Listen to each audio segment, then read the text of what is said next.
Yes, it is 8:42 New York time, and I got to my regular unit, and they took my patient away, my black guy, and now I'm getting switched units.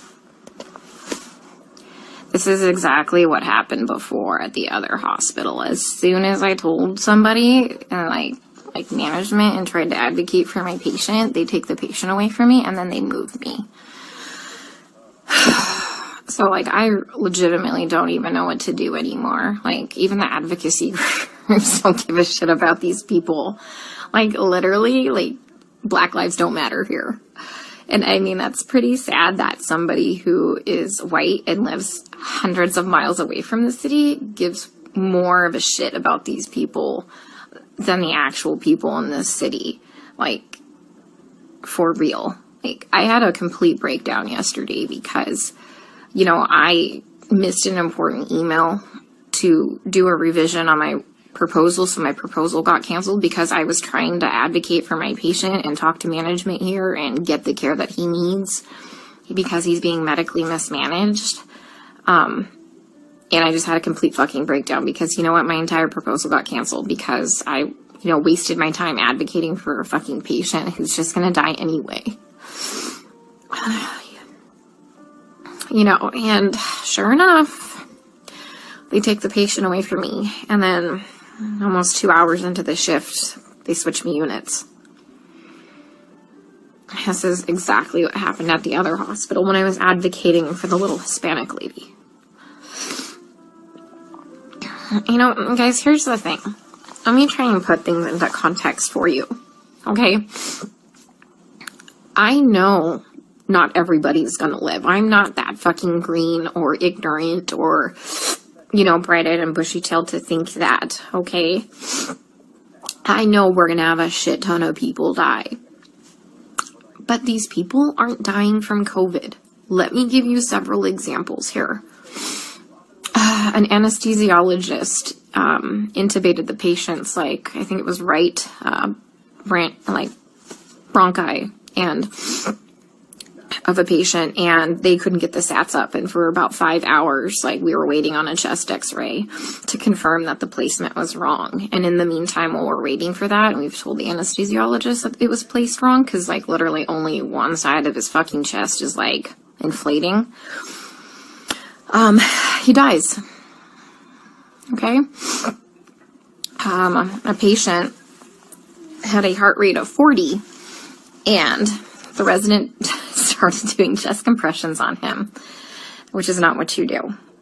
You just externally pace them, or you know, give him some atropine. And then, you know, I run in there to stop him from doing chest compressions on somebody with a fucking pulse. And then he decides to push epi. He throws some pads on him to defibrillate the guy in bradycardia. Okay, he has a heart rate of 40 in a stable, you know, bradycardic rhythm. We just need to give him some atropine and pace him. He fucking defibrillates him and kills him. And I was literally ran out of, like, the patient's room to get, like, the director of nursing who was standing out there. And I'm like, can you stop him? He's going to kill that patient. He's going to kill that patient if he defibrillates him with bradycardia and a heart rate of 40. And the director of nursing just shook his head. And I turned around and he killed the dude. Okay? There was a nurse who placed an NG tube into some guy's lungs and filled his lungs with tube feeding. There was a nurse who confused a long-acting insulin with a short-acting insulin and gave 30 units of a fast-acting insulin and killed the guy.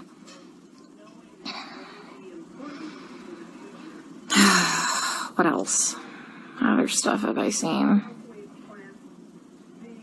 Yeah. It's just here they're just gonna let them rot on the vent. They're medically mismanaging these patients. And, like, I'm not a doctor, guys. I'm not professing to be a doctor by any means. But there's, like I said, basic standards of care that we have to do.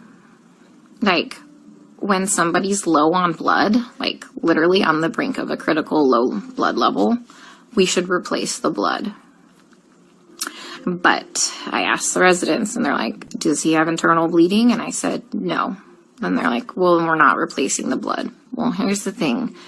In these COVID patients, they all eventually need a blood transfusion. Their blood, like, if you don't have enough blood to actually oxygenate your body, the vent settings don't fucking matter, okay? They don't matter because you have no oxygen carrying capacity of your blood, okay?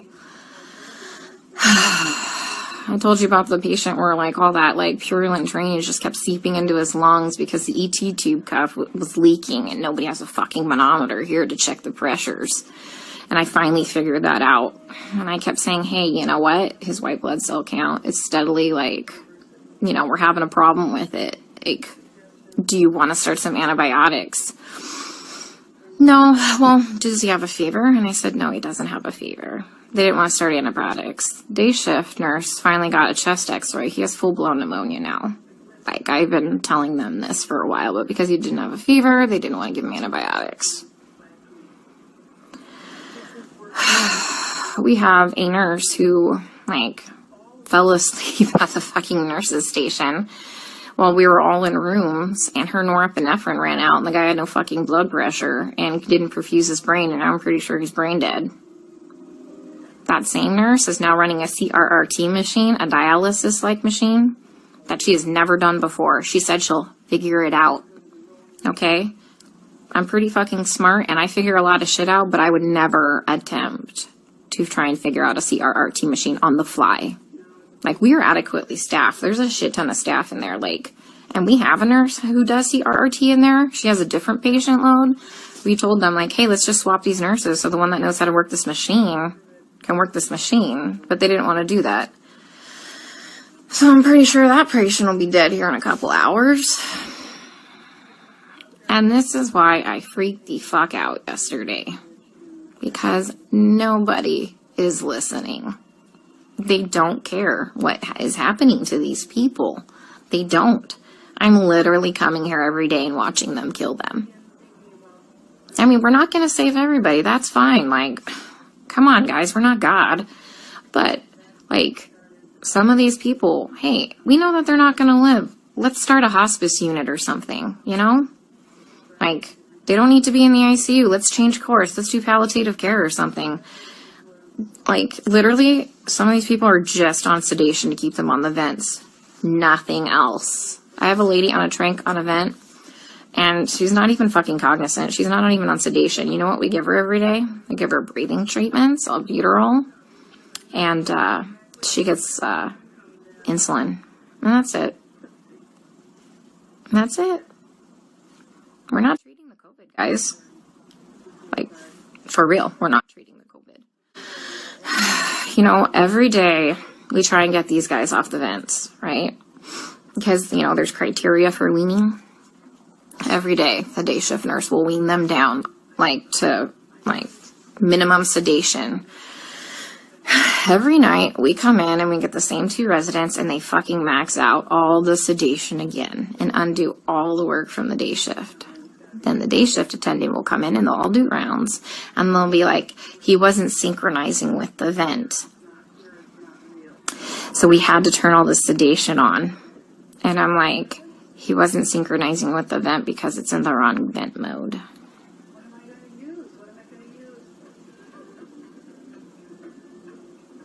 So I legit don't even know what to do anymore.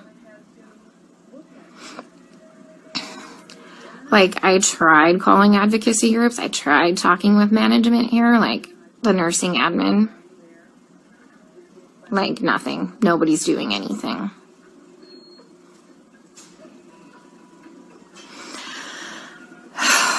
We still have 100% mortality rate in the ICU unit. I just left. But, I mean, they're living longer because we have, like, legit ICU nurses there. So, CDC finally, like, not the CDC, FDA approved yesterday the remdesivir study. Like, to start using remdesivir for COVID patients.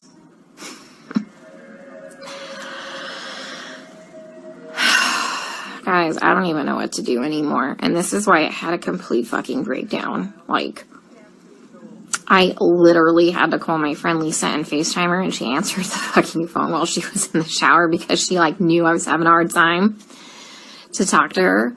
because it's like going in the fucking Twilight Zone. Like, everyone here is okay with this.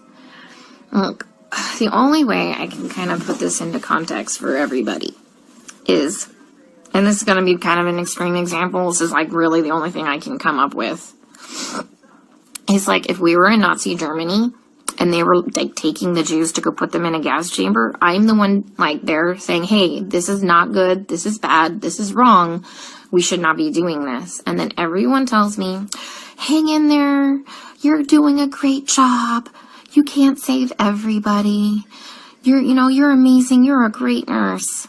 Guys, I know I'm a fucking good nurse. I know I go in there and I give it 500% every day. I know I'm not being negligent. Okay, I fucking know that. What I need is someone to help me save these people from being killed. Okay, from gross negligence and complete medical mismanagement.